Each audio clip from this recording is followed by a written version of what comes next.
tunakushukuru kwa kuwa pamoja nasi, uendelee na kutupa nguvu ya kuwatumikia watu na wewe mwenyewe. Haya tunaomba kwa njia ya Kristo Bwana wetu. Mafungo maana yake ya kwanza ya mafungo ni kufunga, maana yake kuacha shughuli zote nje. Tunaacha mawazo ya familia nini, na tunafika mbele ya Mungu. Mbele ya Mungu tutakaa na tunaanza na kukaa katika kimya kumsikiliza yeye, kwa sababu leo tunataka kujilisha na roho ya Mwenyezi Mungu. Kwa hiyo tutaanza mada ya kwanza kusikiliza neno la Mungu. Nimechagua sehemu kama 7, sio mirefu, lakini ni lengo ni kujilisha kutoka mawazo ya Mwenyezi Mungu mwenyewe. Labda nitaomba mama mwenyekiti kunisaidia. Na somo la kwanza ni kutoka Mathayo sura 6 aya 1 mpaka 6. Masomo yote nimechagua ni kutoka liturujia ya Kwaresima.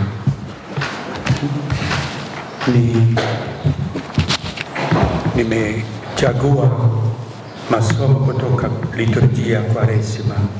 Kwa hiyo tunaenda pamoja na Mwenyezi na kanisa kujilisha na kusema namna gani tunajenga maisha ya kiroho. Somo la kwanza inazungumza juu ya kufanya vema mbele ya Mwenyezi Mungu na sio mbele ya watu. Tunatafuta kufanya vema mbele ya Mwenyezi Mungu. Somo kwa Kiswahili kuhusu kuwasaidia maskini.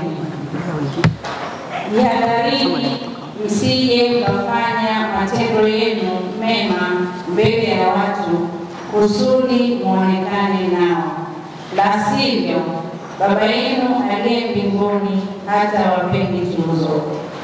Basi unapomsaidia maskini usijitangaze, usifanye kama wanafiki wanavyofanya katika masinagogi na njiani, ili watu wawasifu.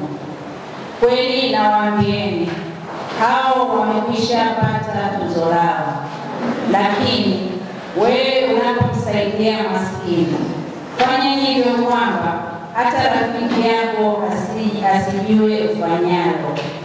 Toa msaada wako kwa siri, na Baba yako aonaye yaliyofichika atakunyoza. Neno la Bwana. Unaona, roho ya Mkristo ni kufanya vema,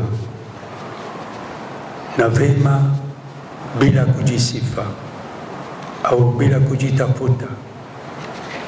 Kwa hiyo roho ya Mungu anatualika kujaribu kuwa wanafunzi na wafuasi wanaojitolea bila kutafuta sifa. Si somo moja nzuri inatusaidia kwa kulisha maisha yetu. Somo la pili nimechagua sura 7 Mathayo aya 7 mpaka 12, na inasema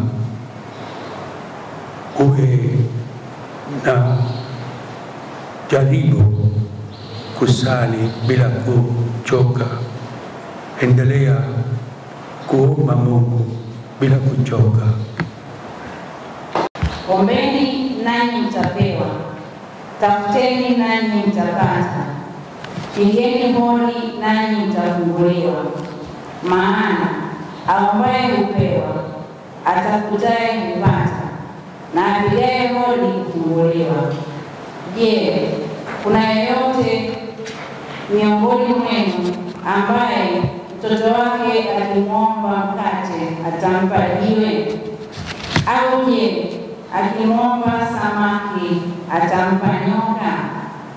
Kama basi ninyi ingawa ni waovu mwajua kuwapa watoto wenu vitu vizuri, hakika Baba yenu wa mbinguni atafanya zaidi. Atawapa mema mengi wanaomwomba. Watawapa mema wale wanaomwomba. Watendeeni wengine yale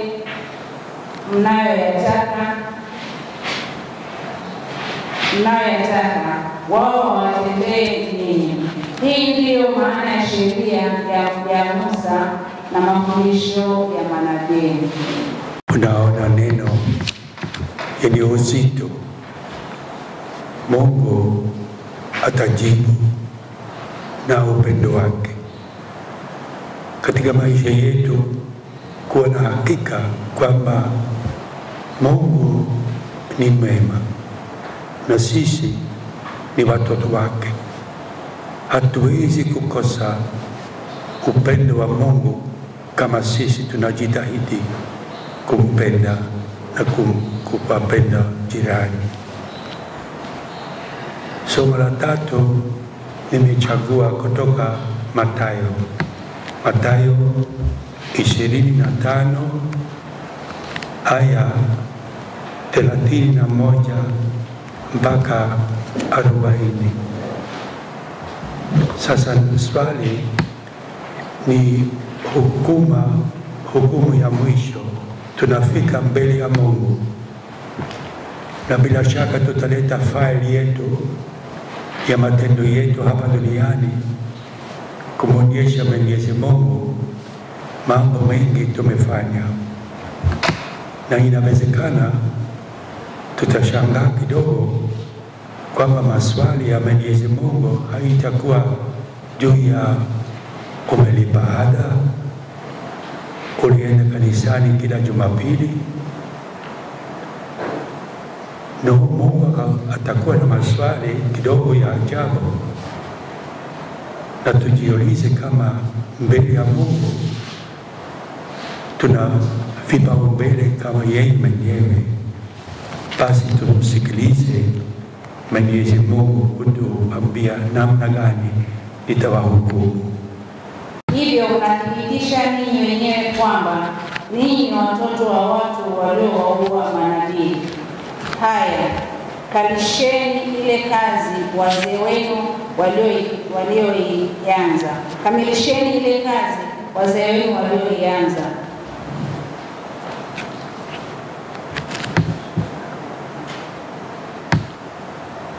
Enyi kizazi cha nyoka wenye sumu, mnawezaje kuiepa hukumu ya Mungu wa jehanamu? Ndio maana mimi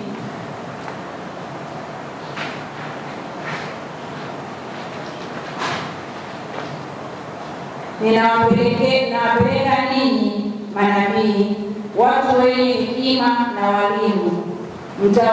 Mtawaua na kuwasulubisha baadhi yao, na wengine mtawapiga viboko katika masinagogi yenu na kuwasaka katika kila mji.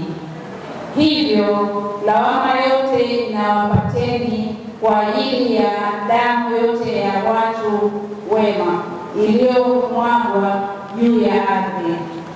Naam, tangu kuuawa kwa Abeli ambaye hakuwa na hatia mpaka kuuawa kwa Zakaria mwana wa Barakia ambaye ulimuua hekaluni kati ya patakatifu na madhabahu.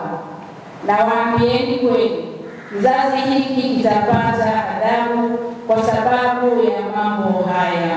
Wakati Mwana wa Mtu atakapokuja katika utukufu wake na malaika wote wakiwa pamoja naye, hapo ataketi juu ya kiti chake cha enzi kitukufu. Mataifa yote yatakusanyika mbele yake, naye atawatenganisha watu kama mchungaji anavyotenganisha kondoo na mbuzi. Ataweka kondoo upande wake wa kulia na mbuzi upande wake wa kushoto. Kisha mfalme atawaambia wale walio upande wake wa kulia, njooni enyi mliobarikiwa na Baba yangu, pokeeni ufalme mliotayarishiwa tangu kuumbwa kwa ulimwengu. Maana nilikuwa na njaa, nanyi mkanipa chakula; nilikuwa na kiu, nanyi mkanipa maji; nilikuwa mgeni, nanyi mkanikaribisha; nilikuwa uchi, mkanivika; nilikuwa mgonjwa, nanyi mkaja kunitazama; nilikuwa gerezani, nanyi mkaja kunitembelea. Hapo hao watu wema watamjibu mfalme, Bwana, ni lini tulikuona mwenye njaa nasi tukakupa chakula, au ukiwa na kiu nasi tukakunywesha maji?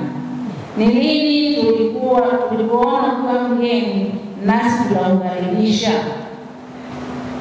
au bila nguo nasi tukakuvika? Ni lini tulikuona ukiwa mgonjwa au mfungwa nasi tukaja kukutazama? Mfalme atawajibu, kweli nawaambieni, kila kitu mlichomtendea mmojawapo wa hao ndugu zangu wadogo mlinitendea mimi. Neno la Bwana.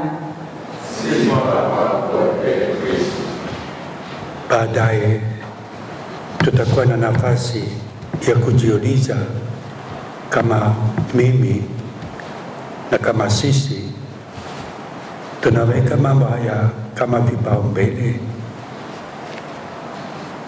Kama kanisa tunaweka mambo haya kama vipaumbele katika kazi ya kanisa. Basi tutatafakari kwa pamoja anavyotaka Mwenyezi Mungu, sisi tunaelewa na tunafuata. Somo lingine nimechagua sura 23 aya 8 mpaka 12, na hapa Yesu anatuambia mkubwa katika maisha yako ni moja tu, ni Mwenyezi Mungu. Tusiwaone watu wenyewe au watu wengine kuwa wakubwa katika maana ya kuwatii zaidi kuliko Mwenyezi Mungu. Mwalimu ni moja, mkubwa ni moja. Tumsikilize Yesu. Lakini ninyi msiitwe kamwe mwalimu, maana mwalimu wenu ni mmoja tu, nanyi nyote ni ndugu. Wala msimwite mtu yoyote baba hapa duniani, maana Baba yenu ni mmoja tu aliye mbinguni. Wala msiitwe viongozi, maana kiongozi wenu ni mmoja tu, ndiye Kristo. Aliye mkubwa miongoni mwenu ni lazima awe mtumishi wenu. Anayejikweza atashushwa, na anayejishusha atakwezwa. Neno la Bwana.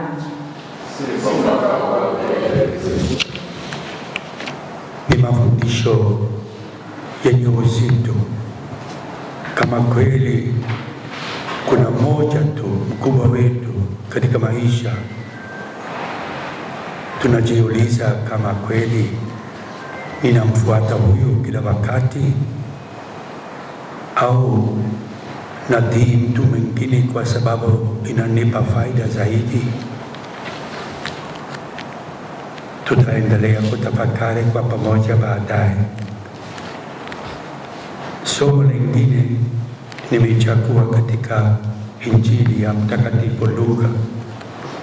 Na baada ya kukaa Nazareti kwa miaka mingi, siku moja Yesu amesimama na amesikia unabii ndani yake, na mbele ya watu wake anajitangaza, nimefika hapa duniani kwa sababu gani? Kazi yangu ni vipi? Na tunashangaa kama tunaona Yesu kujibu kwa nini amefika hapa. Tumsikilize.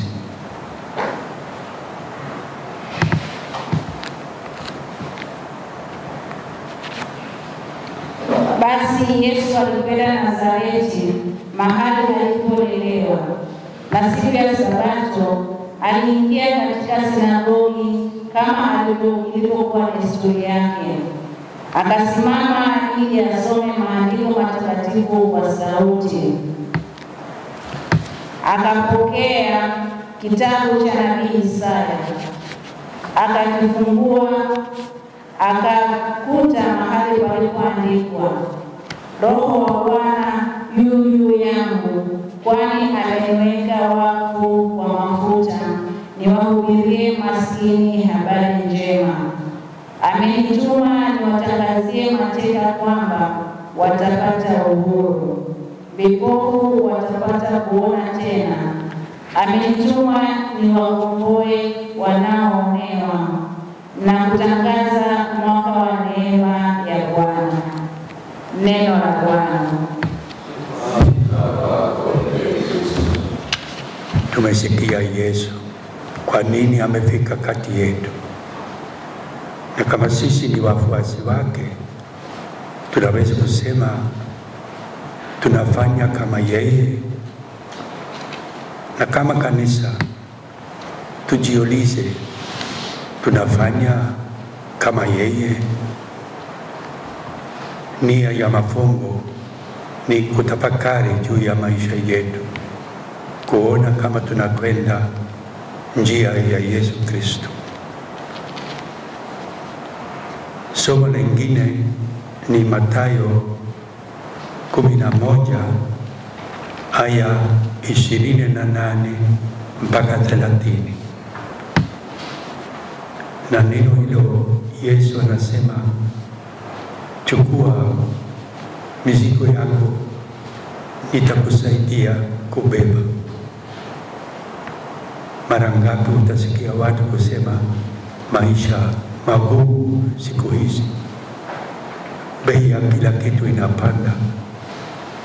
Na ni kweli watu wengi wana maisha magumu, lakini Yesu anasema, kama mimi nabeba pamoja nanyi, haitakuwa nguvu mno. Njoni kwangu ninyi nyote msumbukao na kulemewa na mizigo, nami nitawapumzisha. Jifungeni nira yangu mkajifunze kwangu, maana mimi ni mpole na mnyenyekevu wa moyo, nanyi mtatulizwa rohoni mwenu, maana nira niwapayo mimi ni laini na mzigo wangu ni mwepesi. Neno la Bwana. Na somo la mwisho nimechagua barua ya Mtakatifu Paulo kwa Filipi, na ni nyimbo imeandikwa, nafikiri ilikuwa wakati wa mwaka 80-90 ya mwanzo wa kanisa. Na unaona wanavyoona wanafunzi wa kwanza kumwona Yesu ni ajabu. Ni nyimbo tunatumia mara nyingi katika liturujia, na wanaona Yesu huyu nyenyekevu kabisa, ana kila uwezo kama Mungu, lakini amechagua namna ya ajabu kwa kufika kwetu na kutukomboa. Na ni Wakristo wa kwanza walimwona Yesu katika unyenyekevu lakini yenye uwezo ya ajabu. Tumsikilize. Je, maisha yetu katika Kristo yanawapeni nguvu? Je, upendo wake unawafarijini? Je, mnao umoja na Roho Mtakatifu na kuoneana huruma na kusikilizana ninyi kwa ninyi? Basi ikamilisheni furaha yangu kwa kuwa na fikira moja, upendo mmoja, moyo mmoja na nia moja.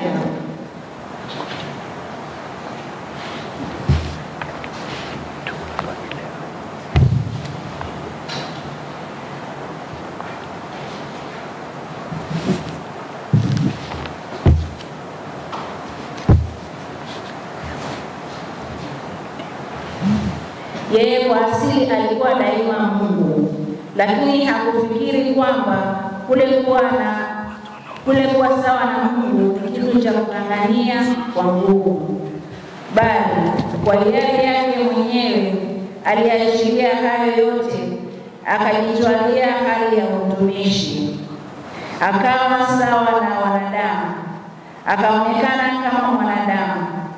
Alinyenyekeza na kutii mpaka kufa, hata kufa msalabani.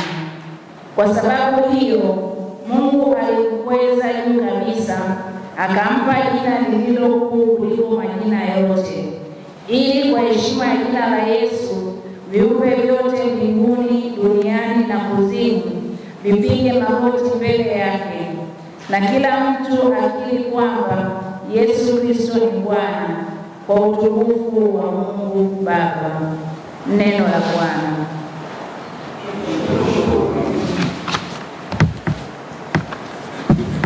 Tunaona tumetafuta katika Agano la Kale mafundisho ya kutuongoza, na kama kuna watu ambao walikosa kuandika vizuri, nitawapa baadaye, nitahakikisha wote unapata reference nilivyosema asubuhi, kwa sababu itawasaidia kwa siku za mbele kutumia na kusali pamoja na mafundisho haya na kutafakari kwa pamoja kama kweli tunamfuata Yesu na mawazo yake, na kweli tunaona umuhimu ya mafundisho yake, au tunajifanya mwenyewe vipaumbele, tunachagua sisi mwenyewe mambo muhimu. Na mimi binafsi tu vile vile ni kutafakari kwa pamoja kama jumuiya, kama familia, kama kanisa, kama bado tunafuata vipaumbele ya Mwenyezi Mungu tunavyosoma katika Biblia, katika Agano Jipya. Na neno hilo ni muhimu mno. Unakumbuka Baba Francis alianza sinodi, na sinodi alisema Baba ni kutembea pamoja, kutafakari kwa pamoja kama kweli sisi ni wafuasi wa Mungu, wafuasi wa Yesu, na tumepewa nafasi ya kutoa maoni yetu. Lakini leo ningependa kualika kama wasomi kuchukua neno hilo na umuhimu wake na kutafakari kwa pamoja juu ya wajibu ya Kikristo. Na Baba Francis alitualika na kusema kazi hiyo ni kazi kwa kila Mkristo, na sio juu ya mapadri tu kusema vipaumbele kwa maisha ya kanisa ni vipi. Na leo kama wasomi wa Kristo, napenda kualika kuchukua wajibu kama walei wasomi, kutoa maoni yao wakati wa kutafakari juu ya vipaumbele ya kanisa letu. Kuchagua priorities ya kichungaji sio kazi ya maaskofu na mapadri tu, ni kazi ya Wakristo wote. Na leo katika tafakari nataka kualika kupokea wajibu ya kutafuta pamoja na mapadri wetu na maaskofu tuweke wapi vipaumbele katika kazi ya kichungaji. Neno hilo ni nzito na sio lazima kusema mengi. Nafikiri unanielewa. Kwa mimi, kwa kanisa la Tanzania, ni muhimu sana tuzungumze na tutafakari kwa pamoja, walei na wakleri, kujiuliza kama kanisa tunaweka wapi vipaumbele vyetu. Nafikiri sihitaji kusema mengi, lakini uzito ya neno hilo unafahamu, na sio lazima kumaliza tafakari juu ya neno hilo sasa leo, lakini napenda kualika kupokea wajibu na kukaa katika parokia na mapadri, kutafuta kwa pamoja kanisa letu tunahitaji kupeleka wapi, tunahitaji kulenga vipi. Na wakati wa kusikia mafundisho ya asubuhi leo, nafikiri tuna maswali mengi ya kujiuliza mbele ya Mungu. Kama jumuiya, kama kanisa, tunaweza kusema na uwazi tunakufuata. Nafikiri tuna kitu ambacho lazima tubebe kwa pamoja na kwa namna nzuri. Hatutaki kuwa watu wanaopinga wakubwa wetu. Tunataka kuwa wasomi wanaoweza kutafakari kutoka neno la Mungu na sio kutoka akili yetu.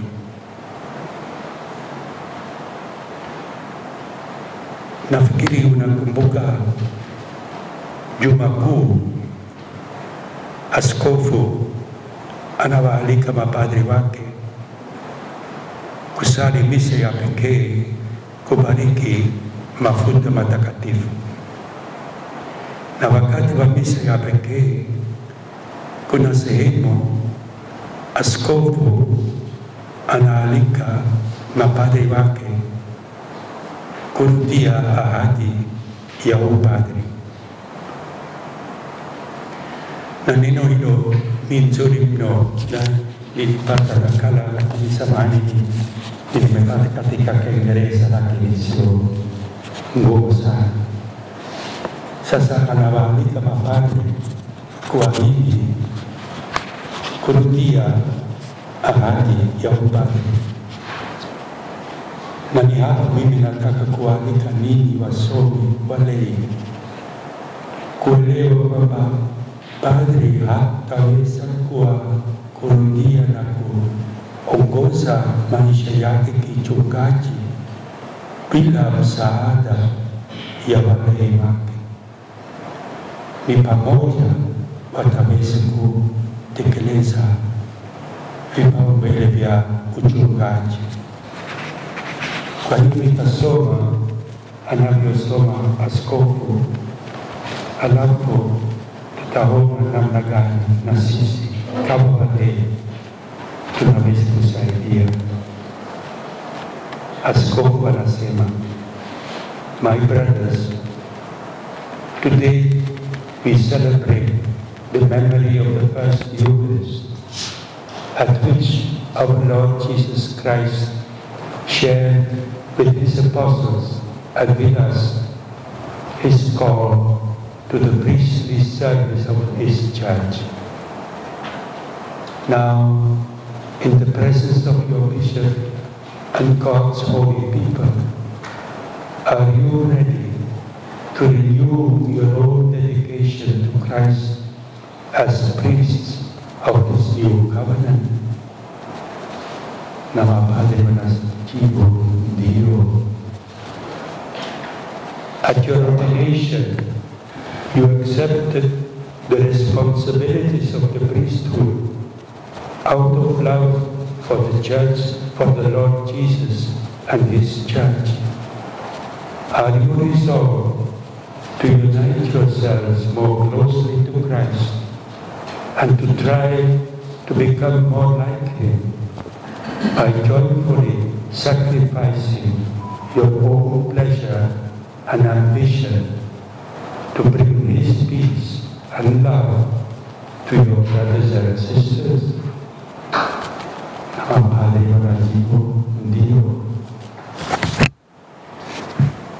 Are you resolved to be faithful ministers of the mysteries of God, to celebrate the Eucharist and the other liturgical services with sincere devotion? Are you resolved to imitate Jesus Christ, the head and shepherd of the Church, by teaching the Christian faith without thinking of your profit, solely for the well-being of the people you are sent to serve? Na mapadre wanajibu ndio. Then the bishop addresses the people. He says, my brothers and sisters, pray for your priests. Ask the Lord to bless them with the fullness of his love, to help them be faithful ministers of Christ, the High Priest, so that they will be able to lead you to him, the fountain of your salvation. Unaona mambo haya ni mazuri mno, na askofu anawaambia wale, tafadhali kusaidia mapadre kuwa mapadre wachungaji na sio mapadre watawala. Ni neno kubwa na ni muhimu kwa kanisa letu.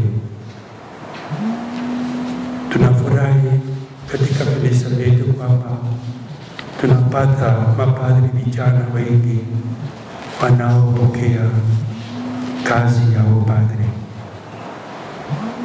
Lakini mimi kama mzee nina mashaka kidogo kama hao vijana wote wanajijenga maisha ya kiroho, kuna utajiri ya uwepo wa Mwenyezi Mungu mioyo yao. Nafikiri tunahitaji kuomba Mwenyezi Mungu kuwasaidia hawa kuwa wachungaji wanaoleta watu karibu na Mwenyezi Mungu. Ninawashiriki hiyo kwa sababu kwa Tanzania nafikiri ni muhimu sana kujenga maisha ya kiroho katika jumuiya na parokia zetu. kwa mimi ni kuweka mbele umuhimu ya kujenga roho ya Kikristo katika jumuiya zetu. Labda wengine wanafahamu kidogo, katika maisha yangu miaka mingi kidogo nimepata nafasi ya kukaa Roma kwa miaka 12 kama katika utawala wa shirika letu,